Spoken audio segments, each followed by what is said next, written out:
most irregular, your ladyship, but 10 minutes. Oh, Mummy!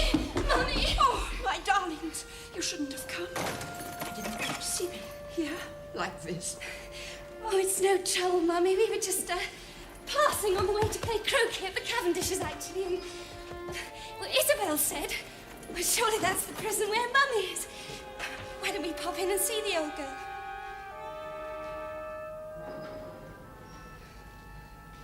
None of that's true, of course, Mummy. We were both desperately anxious to see you. Thank you for the hamper. Thoughtful of you to include the cockles. You always had a passion for them. And the shells, too, you see. They're part of my little garden. It helps to kill the time. We have rather a lot of time to kill in here.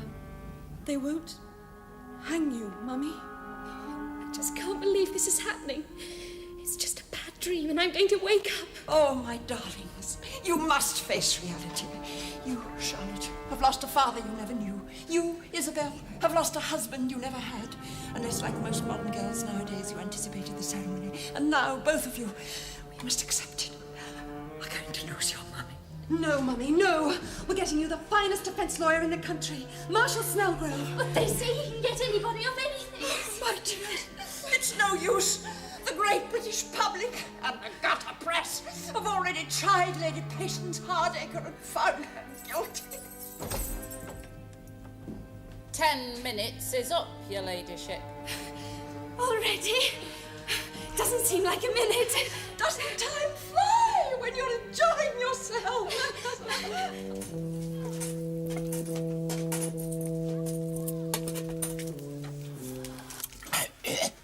There's 2 ends to a loaf, Mother.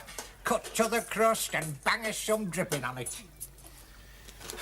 You best be getting to work, Dad. Bradley Hardacre fired 6 men yesterday for being half a minute late. And that were half a minute between them. He doesn't go firing union officials. He doesn't. That union of cat twisters and allied trades is nothing but a whited sepulchre. You like alt rest. Crying out for a union all these years. But when you see subs coming out of your wage packet, you don't like it. It is all a trick the way Bradley Hardacre takes them union subs out at wages. There's no trick about it. He makes no hand in charge for it. And to think, a big boss like Mr. Hardacre letting us keep a strike fund in his own bank account. And he makes no charge for that neither. On a very reasonable provision, like, that we give him 3 years' notice of withdrawal. It's come, George. Sorry, Mr. General Secretary. I saw an official union vehicle. What? Executive transport? And you let out there, dust and rain, unguarded, for any urchin to scrape with pennies? Pennies round here? You're living in cloud cuckoo land. So, this is what union funds is going on, is it? Pomp and circumstance. You've got to drag some folk kicking and screaming into the 20th century. But how can we serve lads if we're not but wearing out shoe leather, getting to flashpoints and crisis trouble spots, woman? Where to, Mr. General Secretary? The Chamber of Trade. And don't spare the arses. Oh, yeah, and while we're that way, I'll be dealing with important paperwork.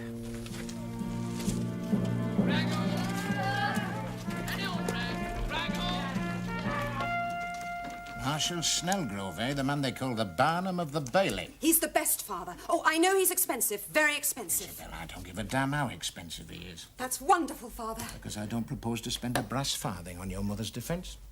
Oh, don't misunderstand me. I'm the last person to find fault with her for shooting man fast down like the lying, cheating, robbing toad he was. But what I can't overlook and certainly won't pick up the bill for is her adultery with the deceased. One moment of madness, Father. One. Well, possibly 9 or 10, but it was all over years ago. She had a bit on the side behind my back when I was at the front, and that is the top and the bottom of it. But you must pay. Mother has no money of her own. Oh, I know how you sequestered everything that was rightly hers. She never went short. Any thrifty woman who wanted to go around murdering people had to put something by out of the housekeeping. Married to one of the richest men in the country, yet penniless. And under the settlement you made with Mountfast, I would be in the same plight. How ironic that his sudden death makes me a wealthy woman in my own right. I shall pay for Mother's defence. That's immoral. Using a murdered man's own money to defend the woman who shot him down. A court will decide who shot him down. Any road, that money, it's mine by rights. Oh. It was paid to Manfast for services to be rendered. Well, they weren't. So if you had any decency about you, you'd do the right thing and hand that money back to your father, like a true Hardacre. I am no longer a Hardacre, father. I am the widowed Lady Mountfast. And I remind you of the Mountfast family motto. Nulli secundus. Latin, father. It means, please do not ask for your money back, as a refusal often offends.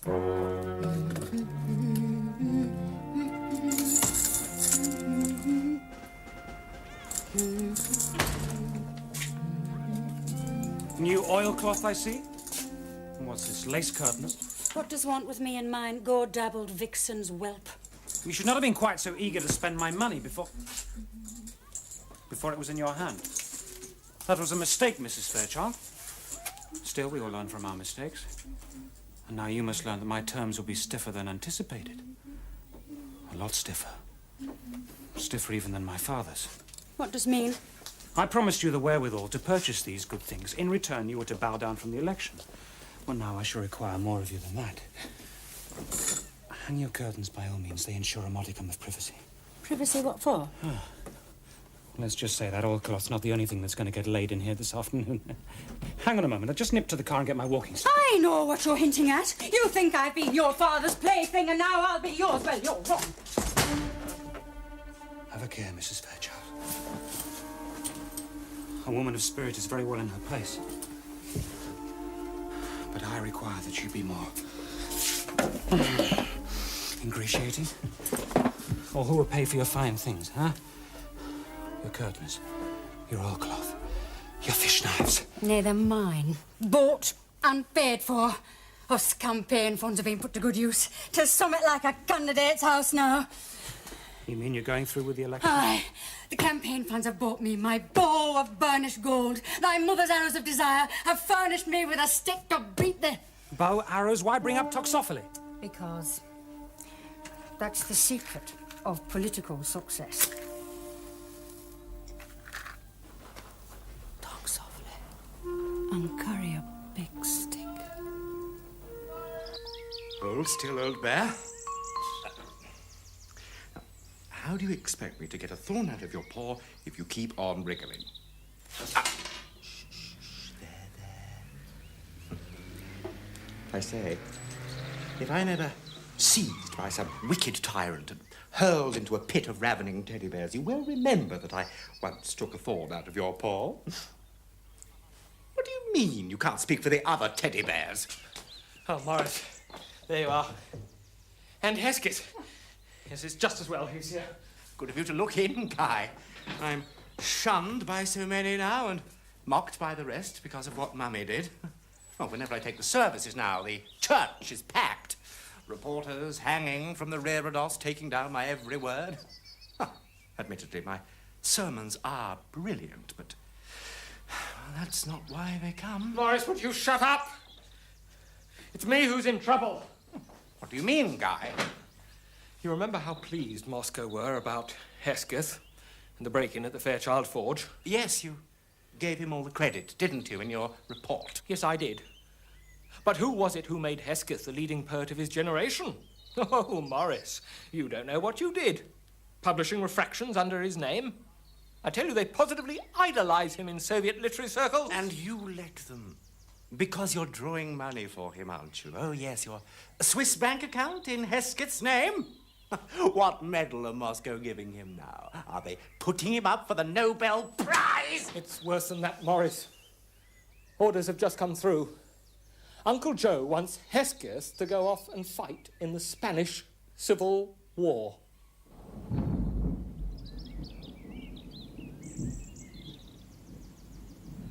Oh, my God. I've done the dusting, sir. Will there be anything more you'll be wanting, sir? No, that'll be all, Mercedes. Are you sure, sir? It's not one of my days off, sir. Oh, get out, girl. Father, you've got to do something. Struggle all his life and what happens? I've captained my life, Austin, as a man might captain a great ship. I've caulked the timbers. I've trimmed the sails to the hazardous winds of circumstance. I've stood the long night watches at the helm, and what happens? The tempest of fortune has tossed me like a cockleshell upon a lee shore. and the relentless breakers are driving me onto the rocks of destruction. Father, I know you're upset because you've been blackballed by the Royal Yacht Club. No, it's not just that. I've been checking the manifest of the man-of-war men called Bradley Hardacre. And I tell you, Austin, the weevil is in the biscuit. The earldom's gone, and with it the brass I laid out for it. My wife arraigned for murder. Worse, she's made me a cuckold for all the world to know. One daughter's not mine, the other's turned against me. One son a Nancy, another an idiot. Who's this other son, Father? The idiot. Why have you never told me about it?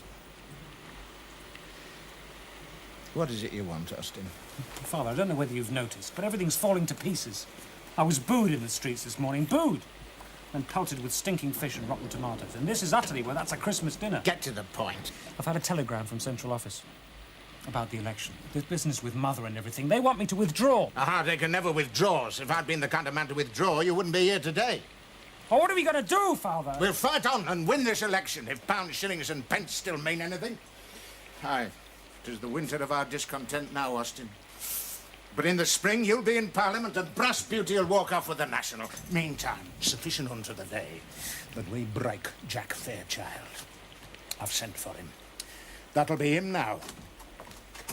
Well, Fairchild, today's the day you must settle for that crutch factory I sold you. If you don't... They needn't tell me I forfeit the factory stock in hand and everything on the order books. So where's my brass? It'll be there. Look, I should have had an interim payment from the War Office on Tuesday, but there's been some hold-up. I don't know what. Happen some patriotic taxpayer has wrote to the War Minister pointing out what could happen if a British army faces a foreign foe with some cheap jack firearms such as the Fairchild fast fire instead of the bayonet that has served them staunch and true, the Hardacre self-sharpener. I might have guessed you had an hand in it. Do what you like, Hardacre. My contract is cast iron. And so's my contract with you. If that money's not in my hands by 6 o'clock, you're ruined. The bank at Bishop's Tippings will advance me the money. It'll only take one phone call. Happen you were sleeping the sleep of the complacent when last night's storms were raging. The wires are down. Then I'll get over there. You'll have your money. I doubt it. When he gets to Penury and finds the bridge down, I wonder, will he sniff the acrid reek of SBD and think of Bradley Hardacre? Why, Father, that's masterly. Until now, young Fairchild has been paddling in the shallow waters of ambition. But the tide comes in fast and treacherous, and soon the first waves will be lapping at his little heap of belongings, and the eternal deck chair attendant men call the official receiver will be pocketing another lost deposit. Jack! Jack, wait! Nay, I'm gonna get over to Bishop's Tippings and back. But the floods, haven't you heard? The bridge is down, the road's impassable. Then your father's got me where he wants me. I'm a ruined man. No, Jack, you can get across the moor. No time, 'tis a day's walk. What if you ride on Brass Beauty? Brass Beauty. I don't know how to tell her this, lass. I can't even ride a bike. You'll just have to jump up behind, throw your arms round me, and hold on tight. Well, nice of you to waffle, lass. But if we're to get off to Bishop's Tippings, we'd best set off right away.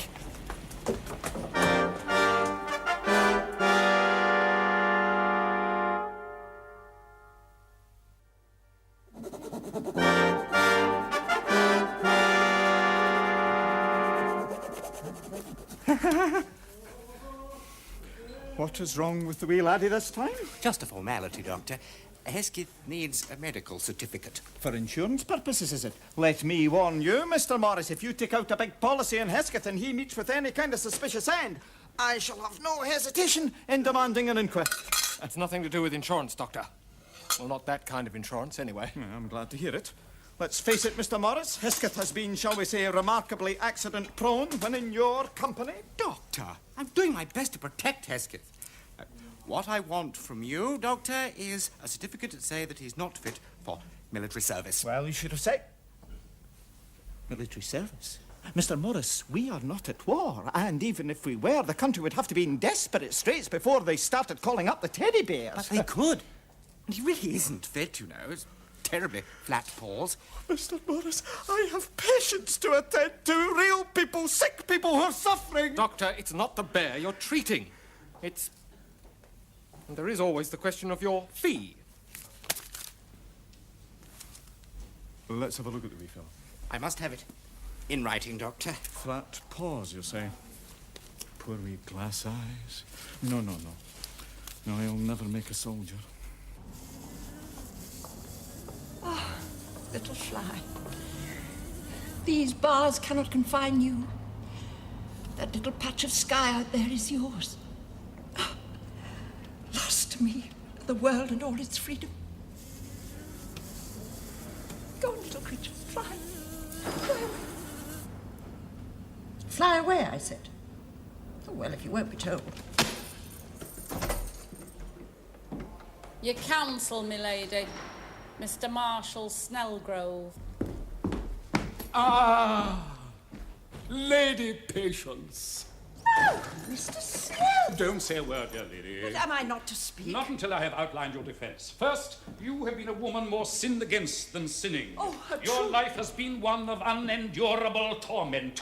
You have been the victim of not one but two brutal monsters. Your husband, callous and indifferent. My God, you understand. And your despoiler, the notorious and bestial Lord Montfast. Yes. Who could blame a woman of honour and mettle for ridding the world of this vile predator? Oh, and not, of course, that you did, my dear lady. You are innocent, and we shall prove that to the world. But the world has already made up its mind. Then we shall find 12 men and women whose minds can be changed. Oh, Mr. Snellgrove, you're wonderfully persuasive. Nothing is more persuasive than the truth.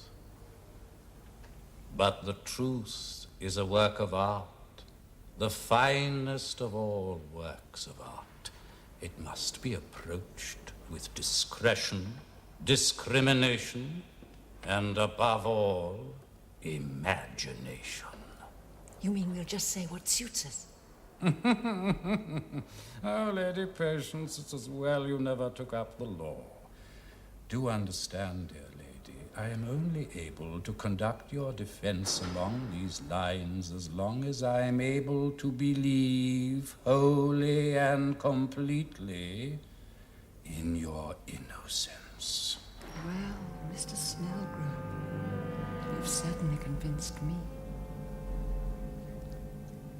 Right. Mr. Job Lott is proposed and seconded as Deputy General Secretary of our great union. Do I hear any contrary voices? Carried. And them con. Not very much, George. Sorry, Mr. General Secretary. Yeah. Now we come to welfare provisions for union officers. Because where would lads be if one of us was stuck ill? We'd not want to be stuck in Macduff's waiting room. No, we can't be serving lads if we're sat there neglecting union business. So, private health scheme, carried, unanimous. Now, convalescent home. They do say as Southport is very salubrious. Aye. And we might well find it convenient to hold this annual conference there. At the seaside? I foresee opposition on the home front, Mr. General Secretary. My wives will think we're just out for fun. They don't understand the stress of constant decision-making. I dare say we'll get arguments over taking on a secretary. You mean girl? Aye. She'll have to have shorthand and typing and arthritis. It's no use, lass. It's not Brass Beauty's fault. He's gulped his heart out, but we'll never get this one in your father's hand by 6. There's just one chance. We must go across Bleasdale Mire. What, across that black stuff? But no one knows how deep it is. Then we'll turn off just before the crossroads and strike out through Emmerdale. Oh, but surely your father will have them keepers posted by Brookside. No, even my father can't get men to watch that. Come on, Beauty.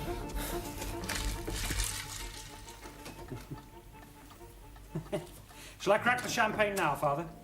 Son, there's something I'd better tell you. I hardly know how to break this to you. More bad news. Read this. It's from old Elijah Dudcock. He's cut up funny, I don't know why, happening to this business with your mother being a murderer. Any road.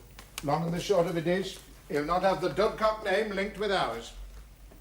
In a word, son, your marriage to Cynthia Well, it's broken off. This is terrible, Father. I should have brought $500,000 with her. Happen I can get old Dudcock to change his mind. No, Father, no. Oh, we Hardacres are too proud to beg. Oh, it's a blow, I admit. It's terrible, terrible. Oh, the sense of loss. What we can do is claim compensation for a breach of promise. Son, that's brilliant! We'll salvage something from the wreck yet.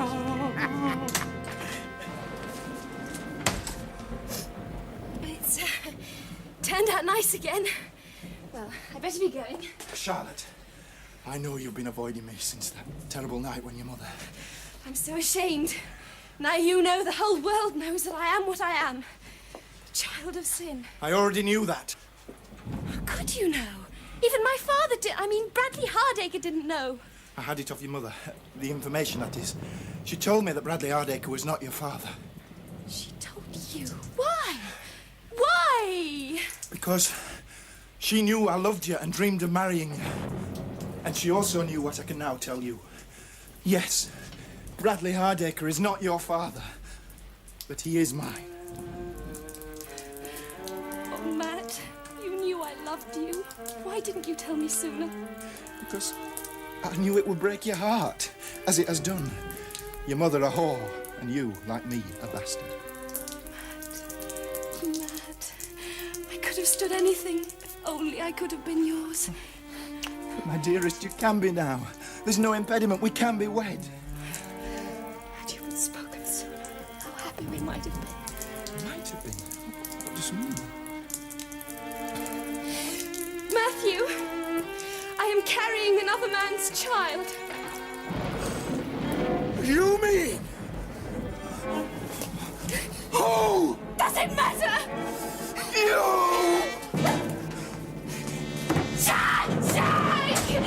I mean, Matt!